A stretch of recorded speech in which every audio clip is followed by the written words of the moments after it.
గురూజీ 72 గంటల్లోనే ఫోన్ లోని అద్భుతమైన జ్యోతిష్య పరిష్కారం చూపిస్తారు. నమ్మండి, నమ్మకపోండి, ఇది నిజం. శ్మశాన కాళి రుద్ర చౌడీదేవి ఆరాధకులు నంబర్ 1 వశీకరణ స్పెషలిస్ట్ గురూజీ. మనిషి పుట్టుక నుండి చనిపోయే వరకు వచ్చే అన్ని క్లిష్టమైన సమస్యలకు పరిష్కారం ఇక్కడ లభిస్తుంది. విద్య, ఉద్యోగం, వ్యవహారం, స్త్రీ ప్రేమ, పెళ్లి, సంతానం, స్త్రీ పురుష వశీకరణం, భూవశం, భార్యాభర్తల కలహాలు, కోర్టు సమస్యలు, విడాకుల సమస్యలు, చేతబడి, అప్పుల బాధ, ఇంకా మీకు ఎలాంటి సమస్యలు ఉన్నా 72 గంటల్లోనే. జయ శ్రీమన్నారాయణ. నేను మీ ఐకాన్ ఆస్ట్రాలజర్ గట్టుపల్లి సురేష్ బాబు. మనకి 2026 సంవత్సరంలో అతిపెద్ద రెండో సూర్యగ్రహణం మనకి ఎప్పుడుందంటే కనుక ఆగస్ట్ 12వ తారీఖు 2026 సంవత్సరం. ఇది వచ్చేసి మనకి కర్కాటక రాశి ఆశ్లేష నక్షత్రం 3వ పాదం. మన భారతదేశ వర్తమాన గడియల ప్రకారంగా అయితే కనుక రాత్రి 9:08 ఆరంభం అవుతుంది. ఇది 13వ తారీఖు ఉదయం 3:24 వరకు కూడా కొనసాగుతూ ఉంటుంది. ఈ యొక్క అతిపెద్ద సౌరమానమైనటువంటి సూర్యగ్రహణం ఇది. ఈ సూర్యగ్రహణము మనకి కర్కాటక రాశిలో రావడం అనేది జరుగుతోంది. ఇది భారతదేశంలో కనపడకపోవచ్చు, కానీ ఆ గ్రహణాన్ని యొక్క సంబంధించినటువంటి ఛాయ అయితే మాత్రం ప్రతి ఒక్కరు కూడా కులము మతము అనేది లేకుండా, ప్రాంతీయ అభిప్రాయం లేకుండా, ఇక్కడ మనిషి అయితే చాలు వారు అందరూ కూడా భూమి మీద జీవించేవారైతే వారందరికీ కూడా ఈ గ్రహణానికి సంబంధించినటువంటి విధంగా పరిహారాలు అయితే ఖచ్చితంగా తీసుకోవాల్సిందే. శూలం అయితే మాత్రము అందరి మీద ఉంటుంది.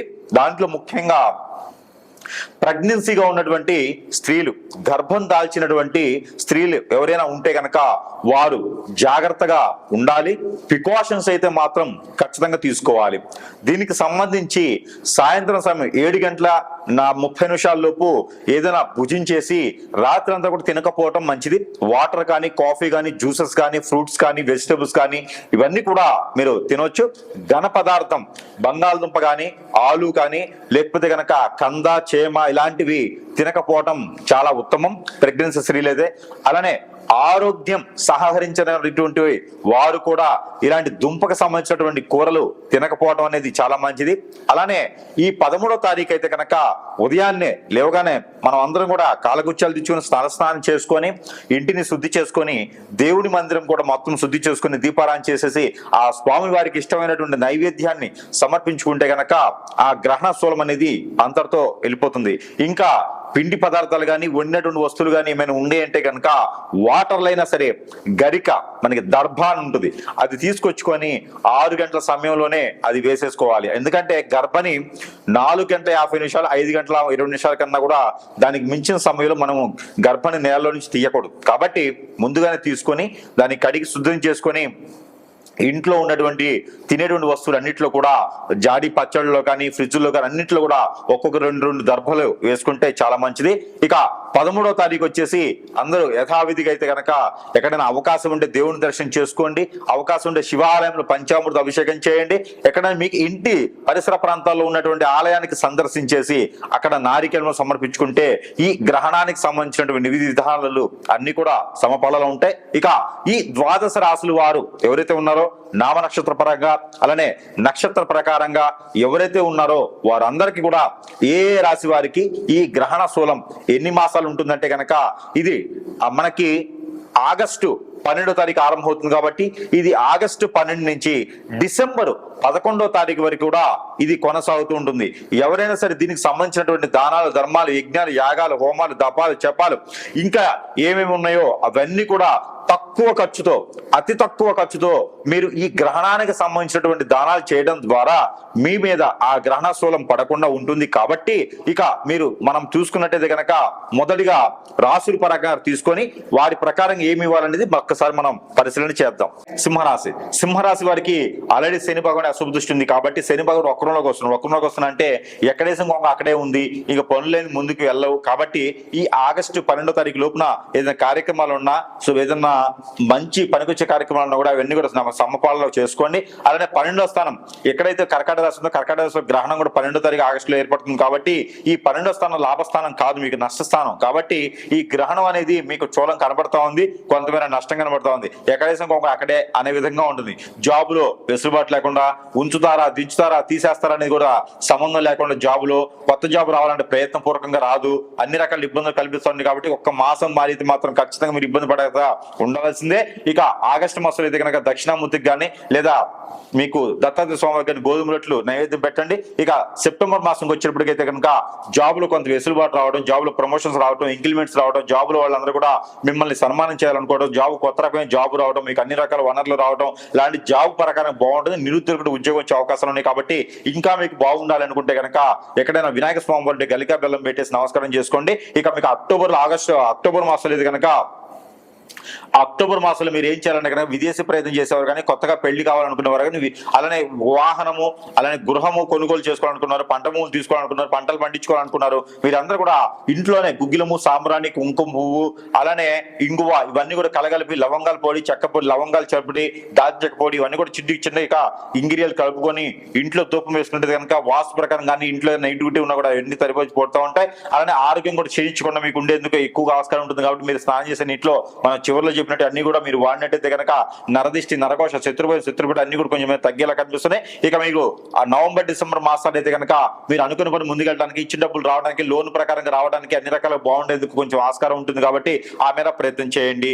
అలానే మీరు కొత్తగా అప్పు అయితే మాత్రం ఎవరికి ఇక్కడి మీ చేతి ద్వారా ఇస్తే ఇబ్బంది పడుతూ ఉంటారు. పెత్తనాలన్నీ కూడా మీరు ఇంట్లో ఉన్నటువంటి ఒక్కరిలో ఉన్న చాడు సింహరాశి వాళ్ళు ఒక్కరు ఇంట్లో ఉంటే కూడా ఆ ఇల్లు మొత్తం స్వస్థామరంగా బహువిధంగా ఉంటుంది. కాబట్టి ఆ ఇంట్లో పెత్తనాలు కానీ, ఆ ఇంట్లో ఉన్న సమస్యలు కానీ అన్ని కూడా సింహరాశి వారి పైన వేస్తారు. మీరు పని చేసినా చేయకుండా, జాబ్ చేసినా చేయకుండా, డబ్బులున్నా లేకపోయినా సరే ఆ బాధ్యత మాత్రం ఖచ్చితంగా మీరు నిర్వర్తించేలా ఉంటుంది. కాబట్టి మీరు కూడా కొంచెం ఓపికతో, దండెత్తతో మీకు కండబలం ఉండాలి, గుండు బలం ఉండాలి, ధైర్యం ఉండాలి, బుద్ధి బలం ఉండాలి. కాబట్టి ఎన్ని రకాల గ్రహదోషాలు కూడా మీ మీదకి ఏం చేయవు. అలానే ఎఫ్ఐఆర్స్ కానీ, అక్రమ సంబంధాలు కానీ పెట్టుకోకండి. బెట్టింగ్ లాంటి వాటిలో డబ్బులు పెట్టుకోకండి. అలానే పార్ట్నర్షిప్ వ్యాపారాలు మీరు పెట్టుకున్నట్లయితే అన్ని రకాల బాగుండేందుకు ఆస్కారం ఎక్కువ కనబడుతుంది. కాబట్టి ఆ విధంగా మీరు ముందుకు వెళ్ళొచ్చు. ఇంకా ఈ పరిహారాలు మీరు అధిక చేసుకున్నట్టయితే కనుక ఈ 4 మాసాలు మీకు అద్భుతంగా ఉండే అవకాశం ఖచ్చితంగా అయితే ఉంటుంది. అలానే ఇప్పటి వరకు రాసుల ప్రకారంగా ఇవన్నీ కూడా మనం చూస్తూ ఉన్నాం. కానీ ఇక్కడ ఎన్నో రకాలైనటువంటి సమస్యలు, ఒకరు విదేశాన్ని వెళ్ళాలని, లేకపోతే ఇంకొకరు చదువుకోవాలని, పోటీ పరీక్షలు పాస్ అవ్వాలని, ఇలా చూసుకుంటూ పోతే కనుక మనం అనుకున్న పనులు ముందుకెళ్లకుండా అష్టదిబ్బందన అయ్యేసి, జాతకం చూస్తేనేమో చాలా బాగుంటుంది, కానీ జాతకం లేకుండా మనకి చాలా జరుగుతూ ఉన్నాయి. ఇవన్నీ కూడా మనకు తెలిసినవే. ఇక దైవత్వమైనటువంటి కొన్ని వస్తువులు అయితే కనుక మన దగ్గర లభ్యపడుతున్నాయి. కాబట్టి అందరికి తెలిసిన విషయమే. మంత్రోచ్చారణ చేసి, అగ్నిహోత్రం చేసి, తంత్రాన్ని నింపి మనకున్న సమస్యని కొట్టుమిట్లాడేటువంటి సమస్యలు కూడా ఇలా చిటికలో ఒడ్డున వేసినటువంటి వస్తువులు, దైవజ్ఞమైనటువంటి వస్తువులన్నీ కూడా మన దగ్గర సమపాలలో ఉన్నాయి. కాబట్టి మీ అవసరాన్ని బట్టి, మీ అవకాశాన్ని బట్టి సద్వినియోగం చేసుకునే దానికి ఇది ఉంటుంది. సరసమైనటువంటి ధరల్లోనే మీ చెంతకే చేర్చిన సదవకాశం కూడా మన దగ్గర లభ్యపడుతుంది. కాబట్టి మీ సమస్య ఏముంది, ప్రతి ఒక్కరు కూడా కలవాలి అంటే సమయం ఉండొచ్చు, ఉండకపోవచ్చు, మీరు ఎక్కడెక్కడో ఉండొచ్చు, నేను సమయం ఇవ్వకపోయి ఉండొచ్చు, కానీ వస్తు రూపాన కూడా మనకు సంబంధించి మీ దగ్గర పెట్టుకుంటే కనుక ఖచ్చితంగా కూడా దాని నుంచి కూడా మీకు పని అయ్యేలాగా ఉంటుంది. కాబట్టి మనము అగ్నిహోత్రంలో మంత్రము, అగ్నిహోత్రంలో తంత్రం కూడా చేసి మీ చెంతకి చేరుస్తాం. కాబట్టి ఎవరికైనా కావాలి అంటే కూడా మీరు స్క్రీన్ మీద కనిపించేటువంటి నంబర్కి సంప్రదించినట్టయితే కనుక మీకు కావాల్సిన వస్తువు మంత్రోచ్చారణ చేసి కనీసం మీరు ఆర్డర్ పెట్టిన రోజు నుంచి 15 నుంచి 20 రోజుల సమయం అయితే ఖచ్చితంగా మీ చెంతకి చేర్చేందుకు పడుతుంది. ప్రతి ఒక్కరు కూడా దీన్ని గ్రహించుకోవాల్సి. ఇకపోతే మనకి పరిహారాల విషయంకి వస్తే కనుక ఈ రాశి వారు ఖచ్చితంగా ఈ పరిహారం చేసుకున్నట్టయితే కనుక ఇక కొంతమేర అయితే కనుక ఉపశమనం లభ్యపడుతూ ఉంటుంది. అలానే ఈ రాశి వారి కనుక ఈ గ్రహణానికి సంబంధించినటువంటి విధి విధానాలకు ఇబ్బంది లేకుండా ఉండేందుకు ఈ యొక్క పరిహారం చేసుకున్నట్టయితే ఆ గ్రహాల యొక్క సౌలభ్యం కావచ్చు, గ్రహాల యొక్క స్థితిగతులు కావచ్చు, అన్ని కూడా మీ వైపు కొంతమేరైనా సరే శుభదృష్టితో ఉండేలాగా ఉంటాయి. కాబట్టి ఈ యొక్క పరిహారం మీకోసం. ఇక గోధుమ పిండి కానీ, గోధుమలు కానీ, గోధుమ రవ్వతో కానీ మీకు బెల్లం వేసి పాలు పోసి చేసినటువంటి తీపి పదార్థం ఏదైతే ఉందో అది ఉదయించే సూర్యునికి నైవేద్యం పెట్టి, ఉదయించే సూర్యుడికి నీళ్లు ఆర్చనివ్వండి. ఏదైనా మిరియాలు ఒక 7 చేతులు పెట్టుకొని, అలానే మిరపకాయ, ఎండి మిరపకాయల లోపల ఉన్నటువంటి గింజలు ఒక 7 పెట్టుకొని చేతిలో నీళ్లు ఆర్చనివ్వండి రవి భగవానుడికి. ఇలాగా మీరు ఈ గ్రహణం అనంతరము వచ్చేటువంటి ఆదివారం, ఆ పై వచ్చే ఆదివారం ఇలాగా 3 నుంచి 5 వారాలు కనుక మీరు చేసినట్టయితే ఆ గ్రహణానికి సంబంధించిన విధి విధానాలన్నీ కూడా మీకు సఫలీకృతంగా కూడా అయిపోయేదానికి ఉండేదానికి ఉంటుంది. కాబట్టి ఈ విధమైన పరిహారం. మరొకటి, గోధుమలు 1 కిలో, జొన్నలు 1 కిలో, రాగులు 1 కిలో, సజ్జలు 1 కిలో, ఉలవలు 1 కిలో, నల్ల మినుములు 1 కిలో, పచ్చిపెసలు 1 కిలో, బ్రౌన్ శనగలు 1 కిలో, బియ్యం 1 కిలో, బెల్లం 1 కిలో, నెయ్యి 1 కిలో, అలానే తేనె 1 కిలో, కుంకుమ 1 గ్రాము, ఇవన్నీ కూడా పసుపు 100 గ్రాములు, కుంకుమ 100 గ్రాములు, తవనపాకులు 1 కట్ట, ఒక్కలు 100 గ్రాములు, ఇవన్నీ కూడా తీసుకుని వెళ్ళి లవంగాలు 50 గ్రాములు, ఇలాచీలు 50 గ్రాములు, ఇవన్నీ కూడా కలగలిపి మీరు ఒక వైట్ కలర్ కానీ, గ్రీన్ కలర్ కానీ, ఎల్లో కలర్ కానీ, రెడ్ కలర్ కానీ, బ్లాక్ కలర్ కానీ ఒక వస్త్రంలో కట్టుకొని ఇవన్నీ కూడా ఎక్కడైనా సమీపంలో బ్రాహ్మణోత్తములు కానీ, అయ్యవార్లు కానీ, అర్చకులు వారు కానీ ఉంటే అక్కడ వారికి దానం ఇవ్వండి. దానం ఇచ్చిన రోజున ఎవరికైతే ఇస్తారో వారి కాళ్ళకి నమస్కారం చేయకండి. అలానే ఇది గ్రహణం అనంతరం చేయవలసినటువంటి ప్రక్రియ. ఈ గ్రహణం అనంతరము అంటే ఆగస్టు 12వ తారీఖు తర్వాత మనకి సెప్టెంబర్ 12వ తారీఖు లోపు ఈ యొక్క దానం అనేది ప్రతి ఒక్కరు కూడా ఉదయం సమయంలో పిల్లలు, పెద్దలు, భార్య, భర్తలు, ఇంకా పెద్దవారు వాళ్ళందరూ కూడా చేతులు వేసేసి ఆ మూటని అందరికి ముడుపులాగా చేసి ఆ ముడుపుని కనుక అక్కడ ఉండే అర్చకుల వారికి సమర్పిస్తే కనుక మీకున్నటువంటి కష్టాలే కాకుండా గ్రహణానికి సంబంధించినటువంటి దోషాలు కూడా పోతాయి. ఆ గ్రహణానికి సంబంధించిన దోషాలు మనకి పోయినాయంటే కనుక ఖచ్చితంగా మనం అనుకున్నటువంటి స్థితిగతులకి మనం వెళ్ళేదానికి ఎక్కువ ఆస్కారం ఉంటుంది.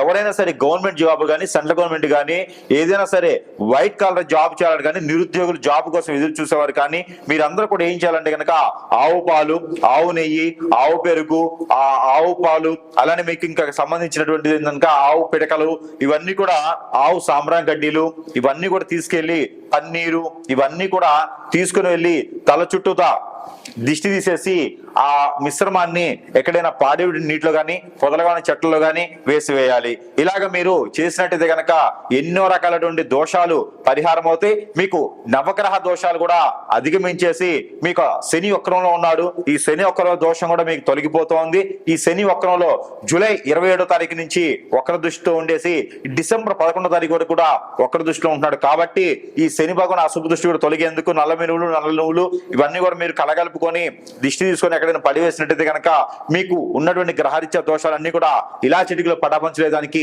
ఎక్కువ ఆస్కారాలు ఉన్నాయి. ఇకపోతే మూడోది, ఇక్కడ మీరు వచ్చినట్టయితే కనుక ప్రతిరోజు ప్రతి రాశి వారు, పిల్లలు, పెద్దలు, అంతకన్నా పెద్దలు, ఇక్కడ ఎంతమంది అయితే ఉన్నారో భార్య, భర్తలు అందరూ కూడా ఇంటిళ్ళ పాది కూడా ప్రతి ఒక్కరైతే నాకు తెలిసినంత వరకు స్నానం ఆచరిస్తారు. ఈ స్నానం ఆచరించేటప్పుడు మీరు ఏం చేస్తారంటే ఒక్కొక్క రోజు ఒక్కొక్క వస్తువు ఆ స్నానం చేసి నీటిలో వేసుకుని స్నానం చేయండి. మీకు ఉన్నటువంటి గ్రహరీత్య దోషాలు, ప్రకృతి దోషాలు అన్ని కూడా మీకు ఒక మేర నరదిష్టి, నరఘోష కూడా మీకు ఒక మేర అయితే ఖచ్చితంగా తగ్గేటువంటి అవకాశాలు ఉన్నాయి.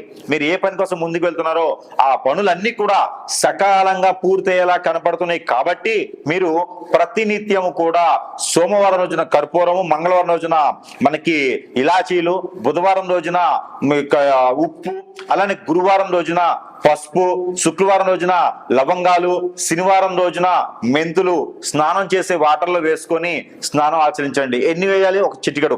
ఇంకా కూడా సబ్క్యూట్ లవంగా కూడా వేసుకోవచ్చు, ఇంకా కూడా దాల్చిన చెక్క కూడా వేసుకోవచ్చు. కాబట్టి ఇంకా ఇలాంటి ఏమైనా ఉంటే కూడా అవన్నీ కూడా స్నానం చేసే నీటిలో వేసుకుని స్నానం చేయడం వల్ల మీకు ఎన్నో రకాల రుమ్మతల గురించి బయటపడేదానికి ఎక్కువ ఆస్కారం ఉంది. ఈ గ్రహణానికి సంబంధించినటువంటి విధి విధానాల్లో అన్ని కూడా సకాలంగా పూర్తి అవుతూ ఉంటాయి. ఇంకొకటి మస్టర్డ్ ఆయిల్ ఒకటి, అలానే ఆముదం ఒకటి, బాదం ఆయిల్, ఆల్మండ్ ఆయిల్ అంటారు, ఇవి ఒకటి తీసుకొచ్చుకొని అన్ని కూడా 3 సమానత్వంగా కలగలుపుకొని దాంట్లో కోకోనట్ ఆయిల్ కూడా కలగలపండి. ఈ 4 ఆయిల్ మిశ్రమాన్ని ఉదయించేటువంటి సూర్యకిరణాలకు చూపించేసి ఆ ఆయిల్ ని కూడా మీరు ప్రతి ఒక్కరు కూడా ఇంట్లో స్నానం చేసిన మిమ్మట 1 టీ స్పూన్ సుమారు చేతులు వేసుకొని తల మీద, షోల్డర్స్, నాభి, అరిచేతులు, అరికాళ్ళు, అలానే నా L4, L5 బ్యాక్ ఇక్కడ దగ్గర మీరు ఒక్కొక్క డ్రాప్ చొప్పున అప్లై చేసుకుంటే కనుక మీకు నరదిష్టి, నరఘోష, శత్రుభయం, శత్రుపేడ, ఆర్థిక సమస్యలు, ఆరోగ్య సమస్యలు, దీనితో పాటు ఉపశమనం, మీ పైన ఏది కూడా నరదిష్టి రాకుండా ఉండేందుకు అనుకున్న పనులు ముందుకు వెళ్ళేదానికైతే కొంతమేర అయితే సహకరించబడుతుంది. కాబట్టి ఇవన్నీ కూడా చేసుకుంటూ ఉంటే కొంతమేర అయితే కనుక మనకి ఎన్నో రకాల గ్రహరీత్యా దోషాలు కావచ్చు, ప్రకృతి దోషాలు కావచ్చు, గ్రహణానికి సంబంధించింది కావచ్చు, వక్రంలో ఉన్నటువంటి శనీశ్వరుడు కావచ్చు, ఇవన్నీ కూడా మీకు సకాలంగా అయ్యేటువంటి దానికైతే ఆస్కారం ఎక్కువగా ఉంటుంది. ఇవన్నీ కూడా మీరు పాటించుకొని మీరు సుసంపన్నంగా, సుశోధనంగా, బహువిధంగా కూడా ఉండేలాగా మనస్ఫూర్తిగా అయితే కోరుకుంటా ఉన్నాను. జై శ్రీమన్నారాయణ.